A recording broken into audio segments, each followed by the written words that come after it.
UP Uttarakhand की सियासत में आखिर चल क्या रहा है, इससे भी आपको करवाएंगे रूबरू। तो चलिए बिना देर किए शुरुआत करते हैं गंगा सवेरा की।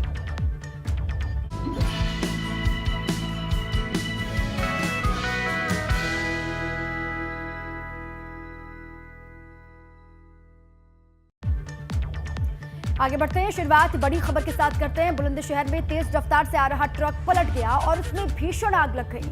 ट्रक में आग लगने की वजह से अफरा तफरी का माहौल वहां पर पैदा हो गया और आग की जद में कई मकान और दुकानें वहां पर आ गई। तस्वीरें दिखा रहे हैं आपको, जिससे हालात और खराब होते दिखाई दिए। आग बुझाने के लिए स्थानीय लोग, पुलिस और फायर ब्रिगेड की टीमें भी लगी हुई हैं। ट्रक जहां पलटा था उसके पास मौजूद दुकान के ऊपर रह रहे लोगों ने भागकर अपनी जान बचाई है। ये देखिए तस्वीरें आपको दिखा रहे हैं। ट्रक में आग लगने से हड़कंप मचा हुआ है। आग लगने के बाद किस तरीके से अफरा तफरी की स्थिति मच गई, ये आप इन तस्वीरों में देखकर अंदाजा लगा सकते हैं। आसपास लोग इकट्ठे हो गए। आग बुझाने की कोशिश वहां पर स्थानीय लोगों के द्वारा की गई है। इस समय मौजूद हैं बुलंदशहर के कोतवाली नगर क्षेत्र के लाल तालाब इलाके में, जहां लकड़ी से लदे ट्रक के डिवाइडर से टकराने के बाद पूरे मार्केट में आग लग गई। और आप देख सकते हैं तस्वीरों में, जो ट्रक है ये 10 टायर ट्रक है, जिसमें काफ़ी भारी मात्रा में जो लकड़ियां हैं वो यहाँ लदी हुई थी। ये तेज़ी से आ रहा था, जिसके बाद ये डिवाइडर से टकराया और टकराने के बाद इसका डीजल टैंक फटा, जिसके कारण जो दुकानें थी उसमें आग लग गई। आप देख सकते हैं सामने जो दुकानें हैं ये पूरी तरह जल के खाक हो चुकी हैं। इसमें रखा माल, लाखों रुपए का माल जल के खाक हो गया। साथ ही आपको बता दें कि इसके ऊपर जो एक फैमिली रह रही थी उसने बामुश्किल अपनी भागकर यहाँ जान बचाई है। दमकल की कई गाड़ियों ने मिलकर यहाँ आग बुझाई, जिसके बाद इस आग पर काबू पाया गया। कारण बताया जा रहा है कि रोड का स्पेस कम होने के कारण जो डिवाइडर है वो सड़क पर लगा दिए गए हैं, जिसके कारण आए दिन यहाँ पर हादसे होते रहते हैं। अनुभव शर्मा, एबीपी गंगा, बुलंदशहर। चलिए आगे बढ़ते हैं। गर्मी के सीजन में आग लगने की घटनाएं शहर शहर से सामने आने लगी हैं। इसी कड़ी में आग के कहर को 2 तस्वीरों के जरिए हम आपको दिखाते हैं। राजधानी लखनऊ के बाजार खाला के 4 मीनार रोड पर एक घर में आग लगी और ये देखिए तीसरी तस्वीर भी हम आपको दिखा रहे हैं। और देखिए बांदा, चंदौली और ये 3 तस्वीरें आपके स्क्रीन पर है। सूचना पाकर फायर ब्रिगेड मौके पर पहुंची, आग पर काबू पाने की कोशिश में जुट गई। दूसरी तस्वीर आपको बांदा की हम दिखा रहे हैं। यहाँ शॉर्ट सर्किट से भीषण आग लग गई। बिजली का एक बड़ा ट्रांसफार्मर और 10 छोटे ट्रांसफार्मर जलकर राख हो गए। साथ ही आग की चपेट में कई झोपड़ियां और दुकानें भी आ गई, ऐसी खबर है। और फायर ब्रिगेड की 3 गाड़ियों ने कड़ी मशक्कत के बाद आग पर काबू पाया। और तीसरी तस्वीर आपकी टेलीविजन स्क्रीन पर है चंदौली की, जहां के साहूपुरी के पावर प्लांट के बाहर आग लग गई। बताया जा रहा है कि ट्रांसफार्मर वर्कशॉप से निकाले गए स्क्रैप से निकले पदार्थ में यह आग लगी, जो देखते ही देखते भयानक हो गई। घंटों की मशक्कत के बाद फायर ब्रिगेड की 2 गाड़ियां वहां पर पहुंची और फिर आग पर काबू पाया गया। देखिए 3 अलग अलग तस्वीरें हम आपको दिखा रहे हैं। लखनऊ, बांदा और चंदौली की ये तस्वीर है, जहां आग से किस तरीके से हाहाकार मचा हुआ है तस्वीरों में आप देख सकते हैं। पहली तस्वीर जो है वहां पर घर में आग लगी है, आग बुझाने की कोशिश लखनऊ में की गई है। जो दूसरी तस्वीर आप बांदा की देख रहे हैं, जहां पर 10 छोटे ट्रांसफार्मर में आग लग गई है, जिसके बाद आग को बुझाया जा रहा है। आगे बढ़ते हैं, बुलेटिन में बात करते हैं समाजवादी कुनबे में मचे घमासान की। जी हां, भतीजे से दूर हुए चाचा शिवपाल यादव क्या आज अपनी रणनीति का खुलासा करेंगे? ये सवाल इसलिए क्योंकि आज शिवपाल सिंह यादव लखनऊ आ रहे हैं और माना यह जा रहा है कि आज उनको लेकर जो सस्पेंस बना हुआ था वो सस्पेंस खत्म हो सकता है। कल अखिलेश यादव से शिवपाल सिंह यादव के भाजपा में शामिल होने को लेकर सवाल किया गया तो वो भड़क गए और उन्होंने 2 टूक शब्दों में कह दिया कि भाजपा से संबंध रखने वालों की समाजवादी पार्टी में कोई जगह नहीं है। इतना ही नहीं, अखिलेश यादव तो रामपुर में आजम खान के परिवार से मुलाकात करने पहुंचे। आरएलडी अध्यक्ष जयंत चौधरी को लेकर भी पूछे गए सवाल पर लाल हो गए।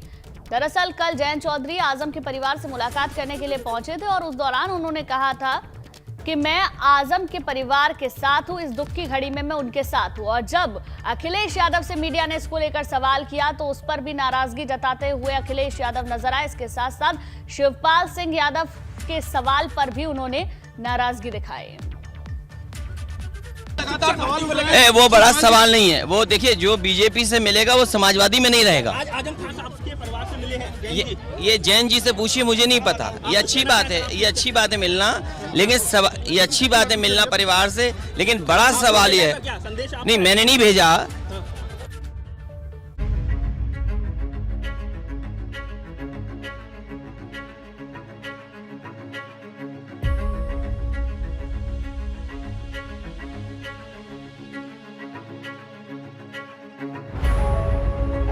जयंत का इशारा, क्या अखिलेश इससे करेंगे किनारा? सबकी सहानुभूति है और कठिन दौर से वह परिवार गुजर रहा है, तो उनसे मिलेंगे।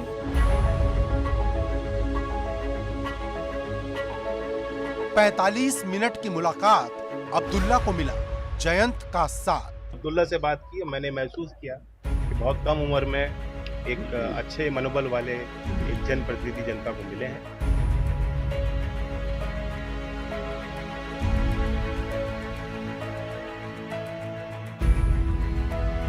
खत्म होगी अखिलेश आजम की अदावत या बढ़ेगी बगावत? ये जैन जी से पूछिए, मुझे नहीं पता। ये अच्छी बात है, ये अच्छी बात है मिलना, लेकिन ये अच्छी बात है मिलना परिवार से, लेकिन बड़ा सवाल ये है, नहीं मैंने नहीं भेजा। उत्तर प्रदेश में चुनावी जंग भले खत्म हो गई, लेकिन समाजवादी कुनबे में बगावत खत्म होने का नाम नहीं ले रहे। क्योंकि एक तरफ आजम खान के कुनबे से बगावत के संकेत मिल रहे, वहीं जयंत चौधरी और अब्दुल्ला आजम की मुलाकात ने सूबे की राजनीति का पारा गर्म कर दिया है। क्योंकि जब से आजम खान का कुनबा बागी हुआ, तब से कई राजनीतिक दलों की नजर आजम खान पर है। कांग्रेस और ओवैसी की पार्टी जैसे दल खुला न्योता दे चुके हैं और अब सबकी निगाहें अब्दुल्ला आजम और जयंत चौधरी के बीच बंद कमरे में हुई उस 45 मिनट की मुलाकात पर है, जिसको लेकर तरह तरह के कयास लगाए जा रहे हैं।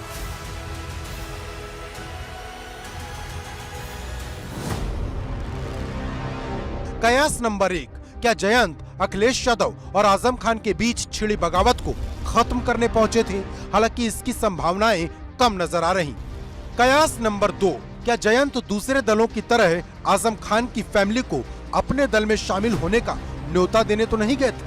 क्योंकि पश्चिमी यूपी में जाट और मुस्लिम का गठजोड़ एक बड़ा फैक्टर है। कयास नंबर 3, क्या जयंत को भी लगता है कि अखिलेश यादव ने आजम खान के लिए उस तरह से आवाज नहीं उठाई जिस तरह से उठानी चाहिए थी? कयास नंबर 4, जयंत ने आजम और अपने परिवार का 3 पीढ़ी का रिश्ता बताया। ऐसे में सवाल बड़ा है कि आखिर जयंत अपने बयान से कौन सा रिश्ता जोड़ना चाहते हैं? साथ ही यहाँ आजम खान जी जो बहुत सीनियर नेता हैं, रिस्पेक्टेड नेता हैं, वरिष्ठ नेता हैं और जिस परिवार के ताल्लुकात मेरे परिवार से 3 पीढ़ी के हैं। गौरतलब है कि जब से यूपी में चुनावी नतीजे आए हैं, समाजवादी कुनबे में सब कुछ ठीक नहीं चल रहा। पहले शिवपाल यादव ने दूरी बनाई, फिर आजम खान के परिवार ने। ऐसे में जयंत और अब्दुल्ला के बीच हुई उस 45 मिनट की मुलाकात को लेकर कई सवाल उठने लगे हैं, क्योंकि अब आजम खान और उनके परिवार से मिलने वालों की लिस्ट लंबी होती जा रही। चर्चा है कि गुरुवार को चंद्रशेखर आजाद भी जेल जाकर आजम खान से मुलाकात कर सकते हैं। Bureau report, ABP Ganga. तो आजम परिवार की अखिलेश यादव से नाराजगी और उस नाराजगी के बाद आरएलडी अध्यक्ष जयंत चौधरी का उनसे मुलाकात करना और इस पर नाराज हो जाना अखिलेश यादव का। कई सारे सवाल खड़े हो रहे हैं, इन सवालों का जवाब लेंगे। हमारे संवाददाता अनुभव हमारे साथ जुड़ गए हैं, उनसे जानकारी लेंगे। अनुभव, जिस तरीके से समाजवादी पार्टी में अगर देखें तो मामला सिमटता हुआ दिखाई नहीं दे रहा है, सब कुछ बिखर रहा है। अखिलेश यादव नाराज भी हो गए इस बात से, शिवपाल यादव को लेकर भी कि वो बीजेपी से जो संपर्क में रहेगा वो समाजवादी पार्टी के संपर्क में नहीं रह सकता। और दूसरा सवाल इसको लेकर भी है कि आरएलडी अध्यक्ष जिस तरीके से मुलाकात करने पहुंचे उसके बाद भी नाराजगी हो गई। देखिए, सबसे महत्वपूर्ण ये है कि जब से चुनाव परिणाम सामने आए हैं और समाजवादी पार्टी 111 सीटों पर सिमटी और सहयोगियों के साथ 125 सीटें मिली। अरमान तो बहुत सारे थे, सहयोगियों के भी थे, समाजवादी पार्टी के भी थे, पर जब वो पूरे नहीं हुए तब से लगातार हम देख रहे हैं कि कहीं ना कहीं गठबंधन में इस तरह की जो गांठें हैं वो खुलती जा रही हैं। आप तमाम उनके सहयोगियों को देख लीजिए, किस तरह से उन्होंने बयानबाजी की। फिर शिवपाल यादव किस तरीके से नाराज हुए और लगातार ऐसे संकेत दे रहे हैं कि वो सपा गठबंधन के साथ नहीं रहेंगे, छोड़ के चले जाएंगे। कल जब अखिलेश यादव से पूछा गया तो उन्होंने साफ तौर पर ये कह दिया कि जो बीजेपी के साथ है वो समाजवादी पार्टी के साथ नहीं रहेगा। इसे लेकर हमने सरकार के कई मंत्रियों से सवाल पूछा। कुछ लोगों ने कहा कि ये चाचा भतीजे का आपस का मामला है, वो जाने, क्योंकि दोनों एक ही सिक्के के दो पहलू हैं। तो किसी ने कहा कि अखिलेश यादव का ख्याल सही है, क्योंकि ये तो होना ही है शिवपाल जी को अपनी अगर राजनीति आगे ले जानी तो सवाल का भी आप जवाब दीजिएगा कि आज शिवपाल सिंह यादव लखनऊ आने वाले हैं, ये कहा जा रहा है। लखनऊ आएंगे तो क्या कुछ बड़ा खुलासा वो कर सकते हैं, पत्ते खोल सकते हैं, जिसका वो कई बार सिग्नल देते रहे हैं, उसका खुलासा आज करेंगे क्या?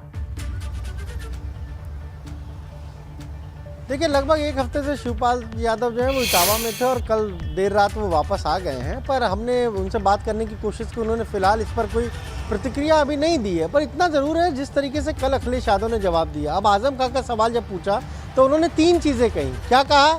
ये जयंत से पूछिए, मैंने नहीं भेजा था, जाना अच्छी बात है। तो राजनीति में कई बार देखिए जो बयान आप देते हैं उसके बहुत गहरे इम्पैक्ट होते हैं, बहुत गहरा मैसेज होता है। पर अखिलेश यादव इस तरह के पॉलिटिशियन है कि जो उनके मन में होता है वो सडन बोल देते हैं, और कई बार इस तरह के उनके बयान जो है वो पार्टी के लिए कहीं बिल्कुल बिल्कुल अनुभव, हर एक बयान के राजनीति में अपने मायने होते हैं। और इस वक्त जो चल रहा है, चंद्रशेखर आजाद कर सकते हैं आजम खान से मुलाकात, ये बड़ी जानकारी आपको दे दें। सीतापुर जेल में आजम खान से मिल सकते हैं आजाद पार्टी के प्रमुख। मंगलवार को आजाद समाज पार्टी के नेता आजम फैमिली से मुलाकात करने के लिए पहुंचे थे और आज चंद्रशेखर आजाद मुलाकात कर सकते हैं। एक के बाद एक नेता लगातार आजम के परिवार से मुलाकात कर रहे हैं, आजम खान से मुलाकात करने के लिए पहुंच रहे हैं। आजम परिवार की नाराजगी पहले ही सामने आ चुकी है। अब इन सब मुलाकातों के मायने क्या है, सबसे बड़ा सवाल इसको लेकर खड़ा हो रहा है। बिल्कुल, चलिए इसी पर और जानकारी लेते हैं। अनुभव लगातार हमारे साथ बने हुए। अनुभव, देखिए इसी बीच में आप अहम जानकारी दे रहे थे, उसी बीच में ये बड़ी खबर भी आ गई है कि आजम खान से सीतापुर जेल में मुलाकात कर सकते हैं चंद्रशेखर आजाद। इसको लेकर क्या जानकारी आपके पास, ये बताइए। और तमाम जो संकेत मिल रहे हैं वो भविष्य में नए समीकरणों को किस तरीके से जन्म दे सकते हैं, वो भी जरा बताइए। देखिए, आज़ाद समाज पार्टी के कुछ लोग कल जरूर आजम खां के घर पर गए थे, आवास पर गए थे, अब्दुल्ला आजम से मुलाकात की थी, और यही तब से कहा जा रहा है कि आज चंद्रशेखर आजाद जो है वो सीतापुर जेल में, चूंकि आजम खां बंद है, वहाँ जाकर मुलाकात कर सकते हैं। पर कल जब हमने बात की तो उनका साफ तौर पर कहना था कि अभी वो सहारनपुर में है और क्या प्लान बनेगा ये वो आगे बताएंगे। लेकिन आज अगर मुलाकात होती तो आप देखिए, सबसे पहले आप देखिए AIM किस तरीके से लगातार इस कोशिश में जुटा है कि आजम खां हमारे साथ आए। प्रवक्ता ने तो चिट्ठी तक लिख दी है। एक पार्टी के नेता हैं जिन्हें जल्द पार्टी में बड़ा पद मिलने वाला है, उनसे जब हमने बात की तो वो कह रहे हैं कि भाई हम तो चाहते हैं आजम खां हमारे साथ आए। अब आज़ाद समाज पार्टी इस कोशिश में जुटी है कि कैसे आजम खां उनके साथ आए। और शिवपाल यादव लगातार नाराज बताया जा रहा है। कहा यह भी जा रहा है कि शिवपाल यादव ने भी 10 दिन पहले प्लान बनाया था सीतापुर जेल जाने का, पर चूंकि तब बीच में छुट्टियां आ गई थी इसलिए नहीं जा पाए थे। हो सकता है आज लखनऊ पहुंचे तो वो भी जाएं। सवाल ये है कि आजम खां का क्या रुख है, आजम खां क्या चाहते हैं। देखिए, ये तो बिल्कुल तय है कि आजम खां नाराज हैं। क्यों नाराज हैं? जब वो जेल गए उसके बाद उनका ये कहना है, उनके जो कुछ खास लोग हैं जिनसे हमारी बात हुई, उनका ये कहना है कि भाई जिस तरीके से मेरी मदद के लिए आगे आना चाहिए था समाजवादी पार्टी के नेता अखिलेश यादव तो आए नहीं, यहाँ तक कि मुझसे मिलने तक नहीं आया ना। इस तरीके से पार्टी के लोग आए, 1 या 2 बार आ गए केवल रस्म अदायगी के लिए। इस बात की सबसे ज्यादा नाराजगी बहुत सारी बातों को लेकर है। आजम खान को जो पद मिलना चाहिए था, बिल्कुल, और इन सब के बीच में ये देखना बहुत दिलचस्प होगा गुंजन, और महत्वपूर्ण होगा कि आजम खान का रुख किस तरफ होता है, वो अगला मूव किस तरफ लेते हैं, इस पर लगातार नजर रहेगी। आगे बढ़ते हैं। भाजपा ने अखिलेश यादव के बयान पर पलटवार किया है। डिप्टी CM केशव प्रसाद मौर्य का कहना है कि सपा में ये समस्या बनी रहेगी, तो कैबिनेट मंत्री जयवीर सिंह का कहना है कि अखिलेश यादव के पास अब कुछ कहने के लिए बचा ही नहीं। अखिलेश यादव से जब AVP गंगा ने पूछा शिवपाल जी पर, तो अखिलेश यादव ने कहा जो बीजेपी के साथ है वो सपा के साथ नहीं होगा। सपा की समस्या से हमें क्या लेना देना, वो समस्या बनी रहे। अखिलेश यादव से जब AVP गंगा ने पूछा शिवपाल जी पर, तो अखिलेश यादव ने कहा जो बीजेपी के साथ है वो सपा के साथ नहीं होगा। सपा की समस्या से हमें क्या लेना देना, वो समस्या बनी रहे। देखिए, हमारे यहाँ जो अधूरी परियोजना है सौदर में 173 परियोजना पूरी करके हम दे रहे हैं, और पहला प्रयास है कि इको टूरिज्म की ओर हम जा रहे हैं। लेटेस्ट टेक्नोलॉजी का इस्तेमाल करके ब्रांडिंग मार्केटिंग की ओर बढ़ेंगे। और चलिए आगे बढ़ते हैं, रुक करते हैं गाजियाबाद से आ रही बड़ी खबर की तरफ। गाजियाबाद के कबीरनगर इलाके में 2 लोगों की गोली मारकर हत्या कर दी गई है, जिसके बाद से पूरे इलाके में दहशत का माहौल है। पुलिस के मुताबिक जिन दोनों शख्सों की हत्या की गई वो दोनों गाजियाबाद के बादलपुर इलाके के रहने वाले हैं। दोनों की लाश को पोस्टमार्टम के लिए भेज दिया गया है और पुलिस फिलहाल मामले की तफ्तीश में जुटी है।